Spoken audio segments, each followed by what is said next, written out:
Model A again, and the basis for so many of these from Model A. No British wise there. The influence very much from the US. 70 years of the National Hot Rod Association was celebrating here, and what a turnout. Where these vehicles have come from, I have no idea, but well, certainly they've been... Garages and lockups the length and breadth of the country. You know, every one of these will be absolutely treasured, and actually I pretty much guarantee if you go and talk to any owner of these cars, that's a good half hour of your life, because they will be able to tell you anything you want to know about the state of the art, about how they built the car. I pretty much guarantee every single one of these is built, not bought. Getting by Mike Jordan, look at that, that's absolutely fabulous. Gorgeous stuff through Woodcote and down to the chicane from Rob Huffett. 22 then is the Brundle and Buncombe E-Type. Yeah, but look at the fastest time now. Suddenly we're below 1 minute 30. We're below 1:29. The Cossington Stanley number 66 E-Type. Finds that E-Type. Oh, there's trouble. And that is the Mayton Tetley car. The one that just went up to third position. Yep. Mark in GP1, the just pre-war E-Type ERA that never really was successful, but's been re-engineered by Duncan Ricketts, and it's going beautifully and going quick. And in fact, that is Duncan Ricketts in that pale green number 14 E-Type ERA. Mark Gillies in R3A, one of the A-Type ERAs, which dates back to 1934. And Julian Majuve has popped up into second place in the big Alfa Romeo. Yeah, the 308C. Let's hope the Goodwood Special hasn't tweaked the front suspension against the bank. Yeah. And they are underway, 1 lap completed. The number 90 bike is a 62 Max Peter Hickman. Let me tell you, we have 11 riders with 80 TT wins between them in this race. We also have 3 riders in the British Superbike Showdown, Josh Brooks, Tommy Bridewell and Peter Hickman, who's sharing that bike with Sam Clues. They are a serious force to be reckoned with. Take it away, ladies. 1, 2, 3, 4. His mother told him someday you will be a man, and you will be the leader of a big old band. Many people coming from miles around to hear playing music and the sun goes down. There it is. It's as wide as most other cars on the grid are long. And this thing, again, you know, Bill Shepherd has made a long career out of big V8 American machinery. Bill Shepherd Mustang is the go-to place for Mustangs and for anything else big and brawny. And how you can make, frankly, you know, an aircraft carrier handle like a race car, I'm really not entirely sure, but there's a big, look at the size of that anti-roll bar, sway bar as the Americans call it. That's like a 2-inch solid anti-roll bar. But just in terms of the sheer size, as the Jaguar goes through, the distance from behind Romain Dumas' shoulder to the tail of the car is long enough to fit an Austin A40. That is the size comparison. It's twice the length. But it's almost like one of those Brockbank cartoons. We had a big American car with a Fiat 500 as the tender on the back to be lowered down when you dock. Oh, now Andy Priaulx appears to have a visibility issue. Well, hopefully he can remember it. He's coming to the pit. And yeah, time's coming in now thick and fast. Sean Lynn moves up into 12th place. Now he's down to 15th, even as we speak. 16th as Charlie Martin posts a lap. So Phil Keane fastest. In second place, the red Lola that you're looking at now, that has gone faster in Sector 1, but Phil Keane has gone faster again than that by 0.8 of a second in just one sector than Tony Sinclair. That's an astonishing performance. He's testing, but he's just got beyond, and unfortunately, a wheelie there, 46 has gone at the top of him. That's Mike Whittaker. And yeah, chasing the throttle, just overcoming the traction. Is that with Jenson? That is Jenson, Jenson driving the XK120. Yeah. We just caught a glimpse of the 1.5-seater HWM, which was the first Grand Prix car that Stirling drove. And also in the field is Simon Taylor in the Stowboat Special. Yep. We'll pick it up, but that was the again another 1.5-seater HWM Grand Prix car with the 2-litre, well, with a 2-litre outer engine, and it was always outpaced by the Maseratis and Ferraris, but it brought Stirling. He discovered the art of slipstreaming at Monza. and suddenly the HWM was going 20, 30 miles an hour quicker than it had ever been before. Nick Swift, you know, who is the doyen really of mini racing here at Goodwood, he is running no fewer than 10 cars, including this one for himself and Andy Jordan. 24 cars are using Swift Tune engines. That is how well respected he is among the mini fraternity, not only here, but also wider among the mini racing fraternity. Flat against the floor, using the 4-speed box, using the grass on the outside, kicking up the dirt. That's a big heart-in-mouth moment. And anything you can do, I can do better. Off, onto the tarmac, and then back to the real tarmac sometime later. One beautiful lady in a blue dress. Well, it's good. 7, however, spells trouble. Ladies, how are you? And what do you think is going to be the best bit? All of it. All of it, absolutely. I thought you might say the champagne then, but absolutely the bubbles. take me with you. Ladies, lovely to chat to you.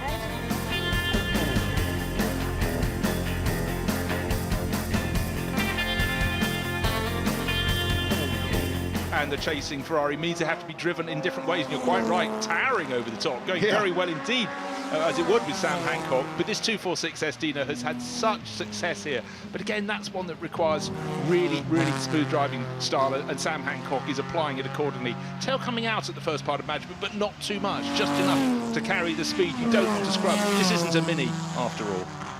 That's very true. Right, top of the chart, still half a second to the good. Not as quick last time as he was previously, but Roger Wills leading the way. Ollie Bryant, we saw him early in the session in another of the Lotus 15, so small and light is the way to go. Purple second sector for Ollie Bryant, and that's been beaten in that sector by James Cottingham. So the second and third place cars, car number 1, car number 18, are both on quicker laps. Time after time, I'd look out and you'd see the experienced one in a pack of friends explaining what's happening, and then the others in a moment of time would be just twiddling their arms as if they were at the wheel trying to defy the physics. And the person who's trying to do that is Martin Brundle, really wrestling that long-nose D-type around the circuit. The number of fine adjustments as he gets the tail out, brings it back again, points it in a straight line. But I think brilliant descriptions beforehand from Geraint Owen about his listed monopoly, 840 kilos with 450 horsepower. That is enough to really, really focus the mind. Absolutely right. And there is the lose down towards Woodcote from the DB4. Throw it into the corner, not quite that much. It's an incredibly agile car. It's astonishing, isn't it? It really, really is. Yeah. But that has conventional transmission. No. Chain drive, narrow track. Yeah. Still. Yep. They didn't have conventional transmission until post-war, when we had the Fraser Nashes with the Bristol engine.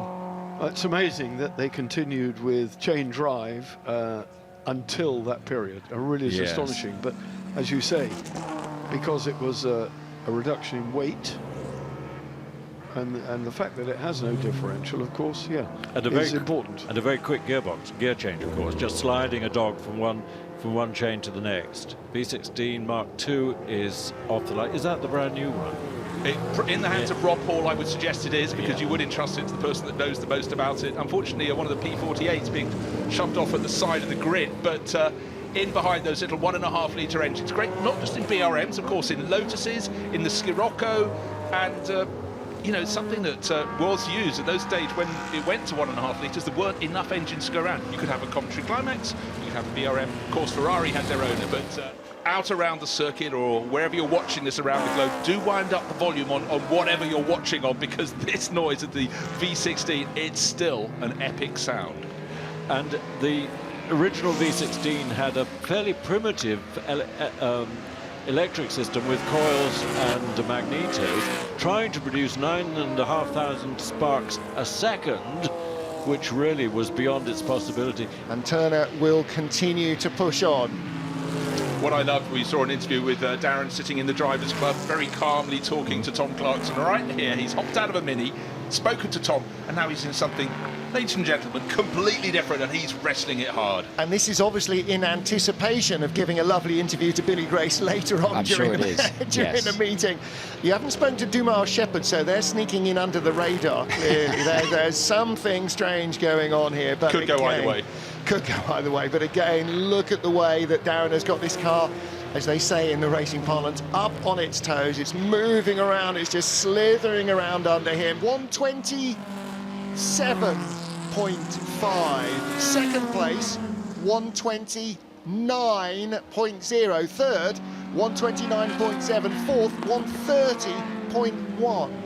Well, importantly, the second of the Malloks, the second of the U2s, car number 11 with the yellow helmet sticking out the top.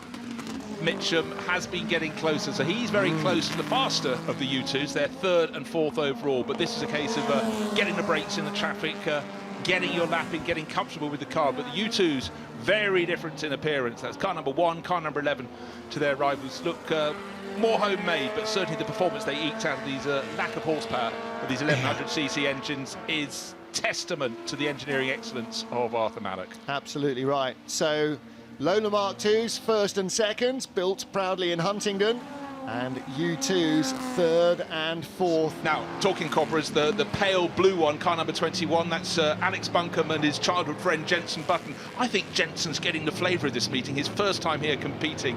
Is Alex on board at the moment, but isn't it great? Childhood friends, Buncombe and Button families sort of grew up together, mucking around together as the fathers competed, and it's just great to have them here. And I really think to come along, and Jenson will suddenly think, why have I missed this all these previous years? And now they let me play on the circuit. Now, in part 1 of the St Mary's Trophy, Andy Preo had the bonnet come slamming up on that BMW 700, so didn't get a proper lap in. It's been replaced, it's now red. The white and blue livery's been spoilt, but the driver can see where he's going. One of the most famous cars out there, the number 12 Jaguar, just always entertaining. Grant Williams, more sideways than forward in Buy One. It's been a great car to entertain. He doesn't care about the tyres, he has a tyre company, and such a firm favourite at Goodwood. He is a real entertainer, not only here in the Revival, but also the Festival of Speed. Last time I saw this car moving was at the Festival of Speed a couple of years ago, and he followed the drifters up the hill, and he was giving as good as they gave towards, look at that. That is the approved Huff angle of the dangle of an E-Type, isn't it? Pitch it in like it's a Mini and just drive it through on the throttle. Right, Romain Dumas, he was 0.6 of a second down when Darren Turner raised the bar, but he's now just 0.4 of a second in arrears. So really, really continuing to fly in the metallic green AC Cobra. 78 E-Type, dark red one, that's the semi-lightweight. Rupert Cleveley now, I would think, in the hands of Andre Lottery. The white and black helmet, so the Le Mans hero trying to see what he can do here. Well, look at how many Le Mans heroes here on the entry list. Multiple winner Darren Turner leads from multiple winner Romain Dumas. Andy Preo's raced there but hasn't won his class. Andre Lotterer, multiple Le Mans winner. No Le Mans winners at all in 5th position. What are they trying? What are they playing at? What's going on? What he doesn't know about driving this car is extraordinary. His success here at Goodwood in the Glover Trophy has just gone on and on. And of course the helmet is dark blue with a white band across the top.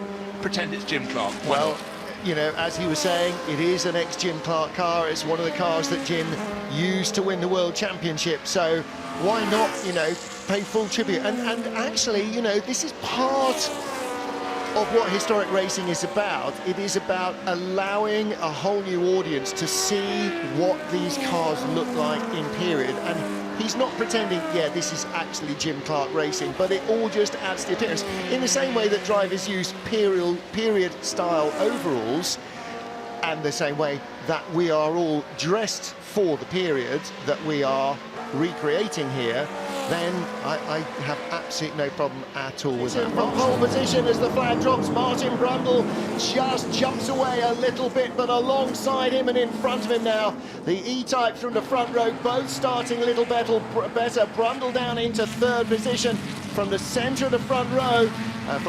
Fellow front row starter, looks like James Cottingham jumped into the lead.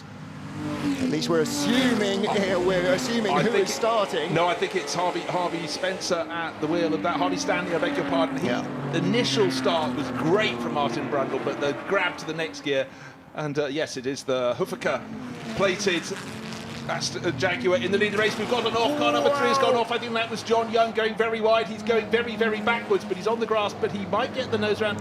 somehow, somehow, I think he missed everything. And bear in mind, that was the car in second place. The consequences could have been truly awful had he come back across the track. Yeah. So Martin Brundle has closed in on the race leader, but avoided all that went on just in front of him. Well, wasn't the greatest start for the Rob Huff Richard Mines car number 6 either. The dark grey gunmetal metallic E-type with the blue nose. That's dropped down to 6th position away from the start, because Martin Brundle is not going to be easy to pass. And again, the 356 just stays out of the way a little, staying a little wide on the line to let the quick cars come through. The leader's opened up about 3/4 of a second in traffic this time, maybe a little more, maybe now out to a full second. But the battle for second continues to rage, and through on the inside perhaps John Minshaw now. He's got the track advantage here. He doesn't have the momentum, but he's got the shorter run through St Mary's. Martin Brundle is not a retired racing driver, may I say. That is absolutely plain. Yes, you thought Minshaw's nose up the inside, but Martin isn't. Well, he's the second of a 3-generation racing family. His father, John, did all sorts of stuff back in the day, but Martin's super tough. Now he's on the outside line. That's the one he's been offering to John Minshaw. John hasn't managed to make it work, and Martin defends again. He's having to think. It's like a game of chess. And there is the Jaguar Ferrari battle. The red E-Type is the Venables Lockie car in 7th. The Gay and Twyman car with the silver and yellow goes by. Wasn't a great exit from the chicane from the Jag. The E-Type got held up on the way in, and as a result, slow in does not equal fast out. Oh, there's a little touch between them. And John Minshaw on the inside of Martin Brundle. And then down to Fordwater. But look, there is speed aplenty on tap. The 66 car with Cottingham is going to go and try and stick its nose up the inside. Is it going to work? Well, it has worked, going through the kink at Lavant. Is it just a matter of time? Phil Keane on the inside won't want to give it up, but Cottingham just goes straight by him. It's spun on its own oil, and that is the engine letting go. And that is a rare, rare thing, and it let go in a big way. And Alex Brundle off hard into the barriers. Fortunately for him, backwards. That was still a big impact, I'm afraid, though. So Alex Brundle is out of the car and out of the race. And I think... Oh, and he's not alone, and that's the number 20. I think that's a Callum Lockie car that's just gone in. So it is the number 20 E-Type. It's that classic Red thing, flag. liquid on the circuit, and it catches one, it'll catch many. So And John in the- Minshaw looking on. Yeah. His isn't among those. His car is leading the race in the hands of Phil Yeah. Keane, but we're fairly sure the red flag will be out very soon indeed. It's going to be very hard. You know, you are in very low sunlight, and oil is hard to spot at the best of times. Here's the race leader, Phil Keane.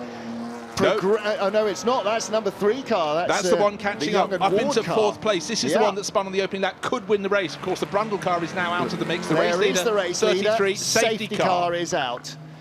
Okay, well, with half an hour to go, you don't want to necessarily stop the race, but that is a very tough call. There's Martin Brundle. And of course, Alex there, absolutely a passenger from the moment the car started spewing its own oil onto the tyres. He was never, ever going to be in control. So the 66 Stanley Cottingham car, last year's winners, the 14-second deficit will be down to all but nothing. There will be only the lapped Rob Huff Richard Mines E-Type between the leaders, and the number 3 car suddenly is right in the equation, or is it? Who's that? That's the number 3 car. So that's also had the engine go. You can see the cockpit is absolutely full. Chris Ward, probably unable to see very much at all, has put it very wisely on the grass. I was about to say, this is our new potential race winner, because that gap, you were saying, John, Martin, had been closed right up behind the safety car. So, leading way, still behind the safety car, it's Phil Keane taking over the 33 E-Type from John Minshaw, just as though it looked a challenger was coming up in the form of the number 3 car. There gets Chris Ward out. When was the last time you saw an E-Type engine let go? XKs don't let go. There is your winner then of the Stirling Moss Memorial Trophy.